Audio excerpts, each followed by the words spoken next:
যুক্তরাষ্ট্র আর কোনো দেশের জন্য বৈদেশিক সহায়তা দেবে না, তবে জরুরি খাদ্য সহায়তা এবং ইসরায়েল ও মিশরের জন্য সামরিক অর্থায়ন এর বাইরে থাকবে। সম্প্রতি ট্রাম্প প্রশাসনের এই পদক্ষেপ বিশ্বের বৃহত্তম দাতা দেশ হিসেবে যুক্তরাষ্ট্রের দীর্ঘদিনের নীতিতে পরিবর্তন এসেছে।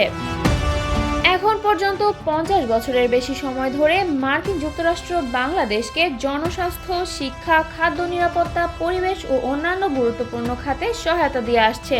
2021 সালে $50 কোটি, 2022 সালে $47 কোটি, 2023 সালে $49 কোটি ও 2024 সালে $45 কোটি সহায়তা পেয়েছে বাংলাদেশ। এখন ট্রাম্পের নতুন নির্দেশনার ফলে বাংলাদেশে মার্কিন সহায়তা বন্ধ হওয়ার আশঙ্কা তৈরি হয়েছে।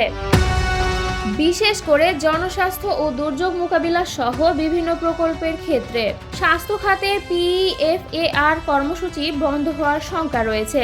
রোহিঙ্গা সংকটেও মার্কিন যুক্তরাষ্ট্র বাংলাদেশকে বড় পরিমাণ সহায়তা দিয়েছে, যা এখন অনিশ্চিত। এছাড়া বাংলাদেশের সামরিক সহায়তাও বন্ধ হতে পারে, কারণ ট্রাম্প প্রশাসন সামরিক সহায়তাকে সীমিত করার সিদ্ধান্ত নিয়েছে।